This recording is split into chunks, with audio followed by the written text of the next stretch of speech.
Sales tax management. इस training के दो पार्ट हैं, एक सेल्स टैक्स, दूसरा उसकी मैनेजमेंट। जब तक कि आपको अंदाज़ा ना हो कि सेल्स टैक्स क्या है, आपको क्लियरली ना पता हो कि सेल्स टैक्स क्या है, किस तरीके से इसे डील किया जाए, उस वक्त तक आपको उसकी मैनेजमेंट के बारे में अंदाज़ा नहीं हो पाएगा। आप मैनेजमेंट नहीं कर पाएंगे किसी ऐसी चीज़ की जिसके बारे में आपको अंदाज़ा ही नहीं। तो ये ट्रेनिंग बेसिकली आपको सेल्स टैक्स के बारे में बताएगी, बेसिक से स्टार्ट होगी और प्रोफेशनल लेवल तक जाएगी। ये जो वीडियो है ये सिंपल एक ओरिएंटेशन है ट्रेनिंग के ऊपर, इस ट्रेनिंग पे, जिसमें हम 3 बातें आपसे कर रहे होंगे। एक, इस प्लेटफॉर्म की इंफॉर्मेशन दे रहे होंगे, इसे यूटिलाइज़ कैसे किया जाए। नंबर 2, हम बता रहे होंगे कि आफ्टर सेल आप कैसे इसे यूटिलाइज़ कर सकते हैं और कैसे हमसे कम्युनिकेट कर सकते हैं। नंबर 3, हम ब्रीफ रिव्यू दे रहे होंगे इस ट्रेनिंग का, सही है, ताकि आप ये डिसाइड कर सकें कि ये ट्रेनिंग आपके लिए बेनिफिशियल होगी या नहीं होगी। सबसे पहले स्टार्ट करते हैं हम प्लेटफॉर्म की यूटिलाइजेशन से। आपके पास डेमो वीडियो आ चुकी है, आपको ईमेल हो चुकी है, आपको अकाउंट नंबर मिल चुका है, जिस अकाउंट में आपको फ़ीस डिपॉजिट करनी है, आपको फ़ीस की डिटेल मिल चुकी है, आपको ट्रेनिंग की भी डिटेल मिल चुकी होगी। अच्छा, अब सबसे पहले आपको अब करना क्या है, अगर आप डिसाइड करते हैं कि आपके लिए ट्रेनिंग फ़ीज़िबल होगी। सबसे पहले आपको एक ईमेल करनी है, किस पे, training@afapgroup.com पे। सही, इस पर आप ईमेल करेंगे। ईमेल का कंटेंट क्या होगा? ईमेल का कंटेंट में आप अपना CNIC मेंशन करेंगे, आप अपना रेजिडेंशियल एड्रेस मेंशन करेंगे, आप अपना सेल नंबर मेंशन करेंगे जिस पे व्हाट्सएप होना ज़रूरी है, आप अपने प्रोफेशन की डिटेल देंगे, आप ट्रेनिंग का नेम देंगे, जो ट्रेनिंग आप लेना चाहते हैं। आप ले रहे हैं जैसे इसमें सेल्स टैक्स मैनेजमेंट, आप फ़ी की डिपॉज़िट स्लिप जो है वो उसकी कॉपी, एक ऐसी कॉपी जो वाज़ेह हो, विज़िबल हो, वो कॉपी आप अटैच करेंगे ताकि इस फ़ी को ट्रैक किया जा सके और फिर आपको कॉन्टैक्ट किया जा सके। नाउ ये ईमेल जैसे ही यहाँ पे रिसीव होती है, आपको कॉन्टैक्ट किया जाएगा आपके सेल पे। हमारा रिप्रेजेंटेटिव आपसे 4 आवर्स कोई से भी पूछेगा जो कि आपके पास अवेलेबल होंगे इन कंटिन्यूएशन, ताकि आप ट्रेनिंग अटेंड कर सकें। वो 4 आवर्स आप बताएंगे, उस 4 आवर्स के हिसाब से आपको एक ईमेल की जाएगी जिसमें आपकी रजिस्ट्रेशन कंफर्म होगी, प्लस आपको एक पासवर्ड प्रोवाइड किया जाएगा। ये पासवर्ड आपको लिंक के साथ प्रोवाइड किया जाएगा। इस लिंक पे आप जाएंगे, पासवर्ड डालेंगे, आपको अपनी वीडियो पे एक्सेस हो जाएगा। इस वीडियो पे जो एक्सेस है ये 4 आवर्स के लिए लिमिटेड होगा। 4 आवर्स के बाद ये पासवर्ड एक्सपायर कर जाएगा। लेकिन ऐसा नहीं कि 4 आवर्स के लिए आपकी वीडियो ख़त्म हो जाएगी। होगा ये कि 4 आवर्स पे आपकी वीडियो अगर बफर हो चुकी है तो वो चल सकती है, लेकिन पेज जैसे ही रिफ़्रेश होगा आपके 4 आवर्स के बाद ये पासवर्ड एक्सपायर हो चुका होगा। अच्छा, अब 4 घंटे की आपने ट्रेनिंग अटेंड कर ली, कोई क्वेश्चन आपको आता है, आप साइट पे जो चैट बॉक्स है आप उस पर कर सकते हैं। आपका जो ईमेल एड्रेस हमारे पास रजिस्टर है, आप उस ईमेल एड्रेस से या अपने सेल नंबर से कभी भी विदिन 1 मंथ टाइम पीरियड कोई भी क्वेश्चन इस टॉपिक से रिलेटेड पूछ सकते हैं। आपको विदिन 24 आवर्स मैक्सिमम आपको रिप्लाई कर दिया जाएगा। नहीं तो अगर ट्रेनर इमीडिएटली अवेलेबल है तो इमीडिएटली आपकी चैट भी हो सकती है या इमीडिएट रिस्पॉन्स भी आ सकता है। सही है, ये तो हो गई हमारी आफ्टर सेल वाली सर्विस के। अगर आपको चाहिए, कोई इन्फॉर्मेशन है जो आप समझते हैं कि ये क्वेश्चन मुझे पूछ लेना चाहिए, वो क्वेश्चन आप पूछ सकते हैं। चाहे ट्रेनिंग के दरमियान ही पूछ सकते हैं, ट्रेनिंग के बाद भी 1 महीने तक पूछ सकते हैं।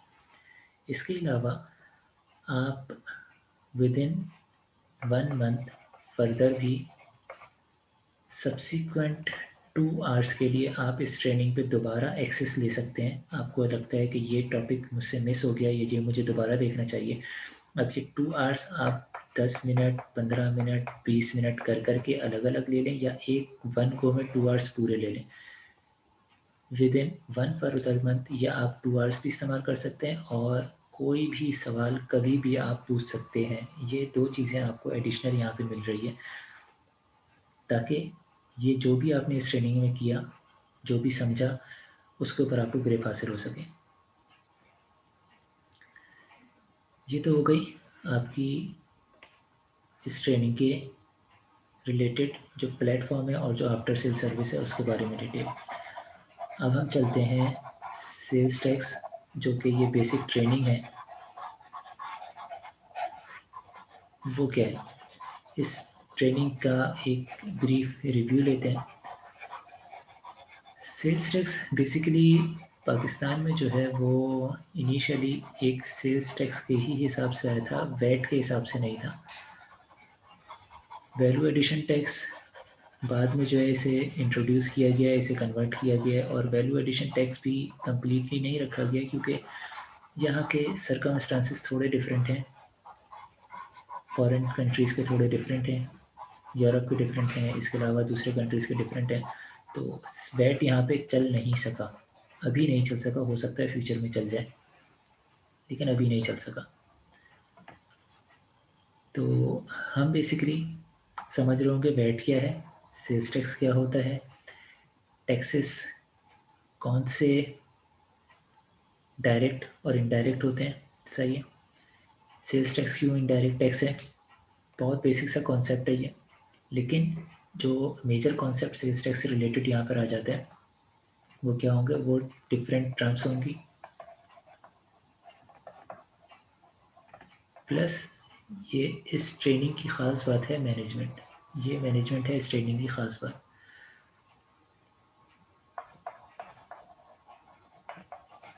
टैक्स की प्लानिंग,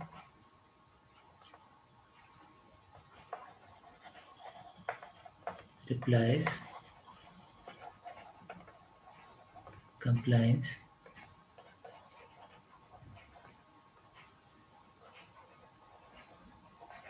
रिटर्न की एक्यूरेसी,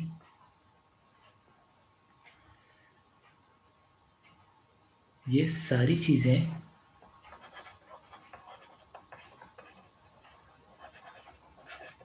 ऑडिट हैंडलिंग,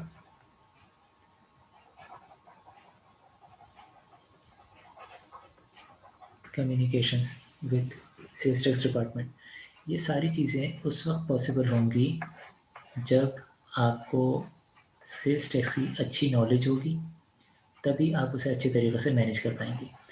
तो हमने जो एक कोर्स डिज़ाइन किया है वो बेसिक से स्टार्ट होगा, प्रोफेशनल लेवल तक जाएगा। प्रोफेशनल लेवल से मतलब आप ये सारे काम आपको प्रैक्टिकली कुछ एग्जांपल्स दे करके आपके सामने रखे जाएंगे।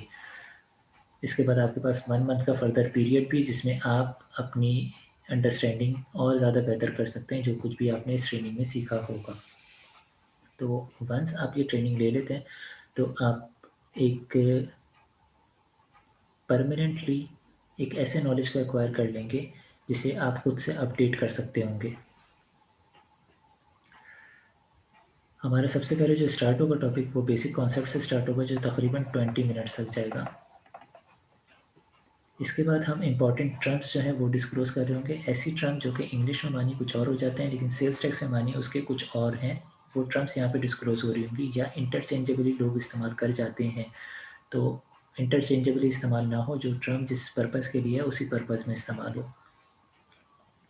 इसके बाद हम देखेंगे कि वैल्यू किसी भी गुड की कैसे निकालते हैं। हमें में से बहुत सारों को पता है कि भाई वैल्यूएशन हम कैसे करते हैं किसी गुड की, लेकिन अगर उनसे पूछा जाए कि कोई भी गुड अगर परचेज़ किया है तो उसकी कॉस्ट में क्या चीज़ें शामिल होंगी, अगर इंपोर्ट किया है तो उसकी कॉस्ट में क्या चीज़ें शामिल होंगी और किस मौके पे क्या चीज़ ऐड करनी है। सेल्स टैक्स अगर 17% लग रहा है तो 17% ऑफ परचेज कॉस्ट है या 17% ऑफ एनी अदर कॉस्ट है। सही है। और बीच में जो कंपोनेंट आ रहे हैं उसमें पहले कौन आएगा, दूसरा कौन आएगा, तीसरा कौन आएगा, चौथा कौन आएगा, इस तरीके से कौन कौन से कंपोनेंट आएंगे, ये चीज़ हम यहाँ पे डिस्कस करेंगे और होपफुली आप बहुत बेहतर अंडरस्टैंड कर पाएंगे इसे। इसके बाद बहुत बेसिक सा कॉन्सेप्ट है एग्जम्पशन और ज़ीरो रेटेड गुड्स का। इसके बेनिफिट्स भी आपको बता रहे होंगे। अगर कोई एक आइटम आपने परचेज़ किया है जो कि एक, दो या दो से ज़्यादा आइटम्स की प्रोडक्शन में इस्तेमाल होता है, तो उसका इनपुट टैक्स हम अपोर्शन कैसे करेंगे, नेगेटिव लिस्ट क्या होती है, विथ होल्डिंग की रिक्वायरमेंट क्या है, यहाँ से हमारे प्रैक्टिकल सिनेरियो शुरू हो जाएगा। विथ होल्डिंग हम कैसे करेंगे, कैसे डिपॉजिट करेंगे, क्या हमारी रिस्ट्रिक्शंस हैं, क्या हमारी लाइबिलिटीज़ हैं, क्या हमारे राइट्स हैं, ये यहाँ पे हम डिस्कस कर रहे होंगे। रजिस्ट्रेशन प्रोसेस कंपनी के लिए, एओपी के लिए, पर्सन्स के लिए, सब के लिए, और ये तीनों के लिए, तीनों में है एसआरबी, पीआरए और जीएसटी, तीनों के लिए। जो दूसरे प्रोविंसेस हैं उसमें यही वाले जो प्रोटोकॉल्स हैं वही फॉलो हो रहे हैं, तो उनको हम अलग से डिस्कस नहीं करेंगे, हम एसआरबी और पीआरए को ही डिस्कस कर रहे होंगे। ब्लैक लिस्टिंग अगर हो जाती है, किन वजूहत की वजह से ब्लैक लिस्टिंग हो सकती है, हम उन्हें अवॉइड करें, और ब्लैक लिस्टिंग अगर हो जाती है तो हम उससे कैसे लीगली रिकवर कर सकते हैं। सेल्स टैक्स का ऑडिट अगर आता है तो उससे कैसे हम मैनेज करें, सेल्स टैक्स का रेशो हमें कैसे मैनेज करना है, इनपुट टैक्स और आउटपुट टैक्स का, वो हम यहाँ पे देख रहे होंगे। अनरजिस्टर्ड पर्सन को कोई सप्लाई हमने कर दी है या हम करने वाले हैं, तो उसको कैसे लीगली डील करना है ताकि हमारे लिए बेनिफिशियल रहे, किसी के लिए नुकसान ना हो। फाइलिंग प्रोसेस क्या होगा, डिफरेंट एनेक्सर्स कैसे फाइल किए जाते हैं, कब तक फाइल किए जाते हैं, डिफरेंट जो सेल्स टैक्स के टेबल्स हैं वो इस्तेमाल कर रहे होंगे। अच्छा, अब ये सारी इन्फॉर्मेशन जब आपके पास इन डेप्थ होगी, ख़ास के जो डीलिंग है ऑडिट की, ख़ास के जो विथहोल्डिंग टैक्स की है, ख़ास के जो रेशोज़ मेंटेन करना है ऑडिट का, इनपुट और आउटपुट का, उसके बाद आपको एथिक्स की बहुत ज़्यादा नीड पड़ेगी। तो हम आपको जो सबसे इम्पॉर्टेंट चीज़ है, मार्केट प्रैक्टिस क्या है ये भी बताएंगे, डिपार्टमेंट की प्रैक्टिस क्या रही है वही बताएंगे, और एथिक्स हमें क्या कहती है वो भी बताएंगे, ताकि कोई ऐसी प्रैक्टिस इस ट्रेनिंग की सूरत में ना हो पाए जो कि अनएथिकल हो। और बेसिकली इस ट्रेनिंग में जो हम इंफॉर्मेशन दे रहे हैं उसका पर्पज़ ये है कि जब आपको पता होगा कि गलत काम किस तरीके से किए जाते हैं तभी आप उसे रोक सकोगे, आप काउंटर कर पाओगे। यहाँ पे वो इन्फॉर्मेशन देने का ये मतलब नहीं कि आप गलत चीज़ों की तरफ खुद से चले जाओ। आपको हम एक रास्ता वो बताएंगे जो कि सही होगा, जो कि एथिकल होगा और जो कि लीगल होगा।